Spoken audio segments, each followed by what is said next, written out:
some subject matters, questions about some subject matters that you should not ask me. Just do not ask me, okay? October 31st, 1997, south of Great Falls. I'm on 32nd Central. I see an amber-looking, see this amber-looking object pulsating. And I call Greg, and Kelly's there, and I said to him, I says, need to figure out a way to get out there and see what that is. I was on 32nd, I'd watched it for quite a while, and it dropped down below the rooftop level, and it was, I don't know, 7:45 p.m. I turned around to go back to my place, which was about a block away, and I'm heading north, and the high school stadium's on this side of me, and I'm right on the corner, and I heard a roar of the crowd, and I looked over, and I saw this green, neon green substance just spray. Looked like a big old firework exploded. I get back to my place, and the phone starts ringing. Greg's on the other end. He's telling me we're heading over. They come over. Greg, both of them. Kelly's like, you wouldn't have believed it, Shannon. We were right underneath it. Goes on to basically say that they got close to it, and a prop plane, single prop plane, come off the hill, and they watched it and buzzing, and said it got up level with the amber-colored object, and all of a sudden, and both of them said the same thing together and separately, and the amber-colored object started swelling, and it started turning heat, red hot, and then it just popped. Kelly said, not a sound, just, and what I saw where I was the green, and that's after it basically exploded. Later on, after, he goes on to tell me that, I'm telling you, Shannon, I'm telling you, it was some kind of laser system. It was just, the plane was right up level with it. We were underneath it. And after that, there were some reports filed, some legal reports filed. Doesn't matter with who. That was all whitewashed. And he was working up on 34th and about 3rd North for some people that all three of us knew. They were renovating a house, and that job lasted about a couple months, 3-4 months, and he'd be coming over after work, and some nights Greg would be there and some nights he wouldn't, and he started talking about the house was being watched, and he said that there was a red Bronco parked about half a block away with 2 guys in it, had a government plate, black and white plate, kept watching the house, and this is over a course of time. And he had also spoken about where he mentioned one incident in particular. He was taking the garbage out, and the raid came down the alley, and he just said they glared at him.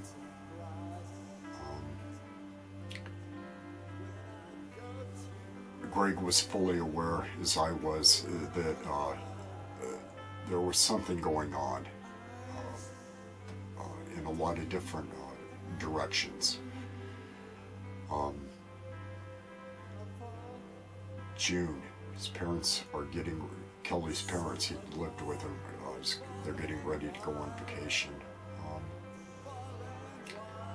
He's going to go play a paintball game at Bootlegger. He'd been talking on the phone a lot that his parents were getting ready to go on vacation. still had talked about seeing the rig and something's not right. Greg, all three of us sat in my living room, April, May, June, and we all agreed on one thing. They were going to get somebody. We knew it. I mean, let's be realistic. We knew it. It was just a matter of who and when.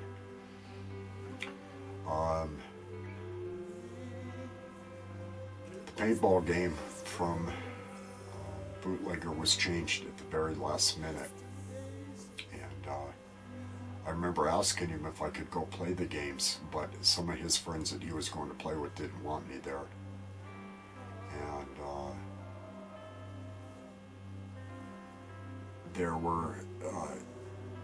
the game was moved to Wadsworth, and there were going to be new people playing the game. And I remember Kelly mentioning that his friends had invited some new people, and there were two new guys in particular that Kelly was telling Greg and myself about that were going to be at this game. The very last minute they moved it to Wadsworth Park.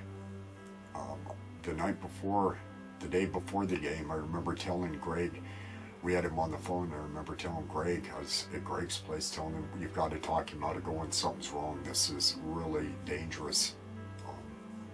But Kelly's response was, oh, I told him I would, and I've got to go play, and etc., etc.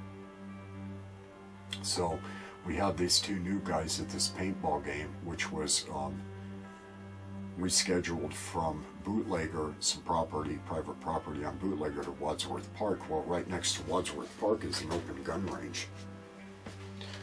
So the night before he goes to play the game,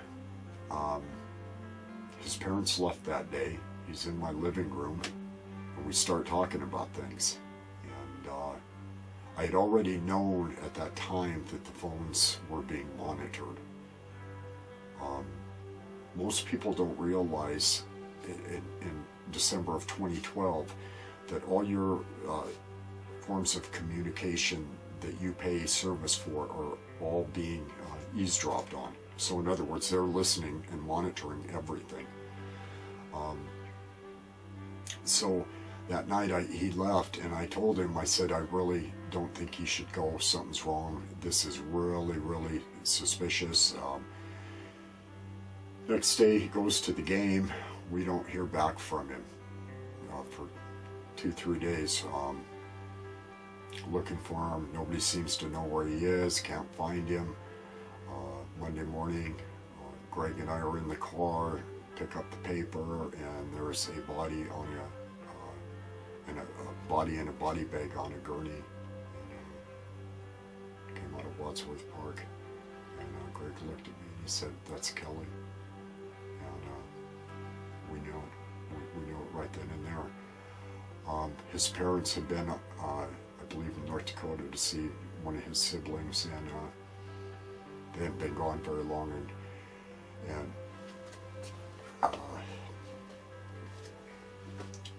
once it was confirmed, I told Greg, I says, we need to inspect the body. We've got to get a hold of the parents and get the permission to go in, be able to get up, because nobody was here in town, that any family. All his other siblings, I believe at the time, had lived out of the town. And I said to Greg, we've got to get permission from the parents. We need to go inspect the body. When the call was made to the morgue that we'd like to come and inspect it, the first thing they said to me was, if I remember right, it was that day or that following day. So the paper came out Monday. The body had laid for 3 days in extreme heat. Apparently some kids found him. And when I made the call, the guy says to me, he says, well, sorry, he's already in the oven. Okay, well, the parents come home, his poor mother, and Greg and I, we're talking about this all along. We have both had our share of crap, so to speak, over this UFO thing. And we went to the service, and people that were at the paintball game, because we were seriously questioning it, and it was extremely questionable as to what really happened.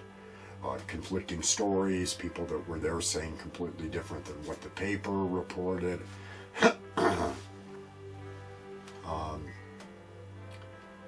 We're at the service. After the service, his mother had told us that she got a phone call and they wanted his dental records. Coincidentally, his dentist that submitted the records within 2 weeks after the service, 1 to 2 weeks, his dentist died in a freak motorcycle accident on a bridge. Apparently hit a side rail or something and was killed instantly. At the service, the people that were at the paintball game, the allegations really started flying. It was so tense. One thing I give them credit for, they admitted some things that Greg and I were able to put it together, because see, the guys at the paintball game didn't know what we knew that was going on at the house that he was renovating. And a couple of them said the last time that they had seen Kelly at this game was with these 2 new guys. So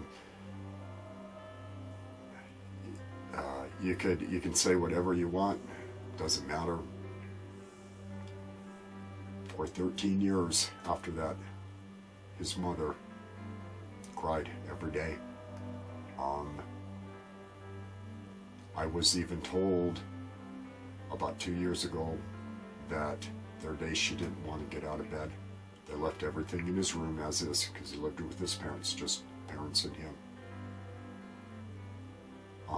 Like I told Greg, and I have not seen Greg in years, we have to do what's right.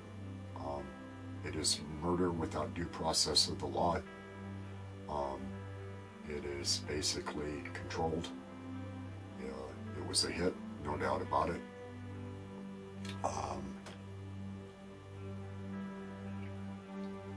You can't imagine every day of thinking about it and knowing what I know on top of it, even more so now.